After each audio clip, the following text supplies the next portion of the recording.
বাবা বাবা বাবা আমারে উদ্ধার করেন। কি হয়েছে বর্ষ তোর? বাবা বাবা বাবা আপনি আমারে বাঁচান বাবা। বাবা আমার ঘরে তো কাল লাগেনি উঠেছে। এই বাচ্চা, তোর ঘরে তো কাল নাঙি ঢুকেছে, তো ওঝার কাছে যাবি, আমার কাছে কি? বাবা ওই ওটা পারবে না, আপনি পারলে সবকিছু পারবেন বাবা, আপনি দেখেন বাবা।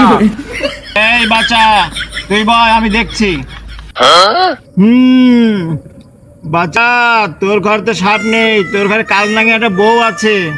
হ্যাঁ বাবা আপনি ঠিক বলেছেন, ওই বোর জন্য আমি মনে করেন কোনো জায়গাটায় যে কোনো কিছু করে শান্তি পাচ্ছি না, ঘরে টাকা পয়সা কিছু থাকতেছে না, ইনকাম করে নিয়ে আসতেছি, পরে যে দেখছিস টাকা নাই। আপনি কিছু করেন বাবা।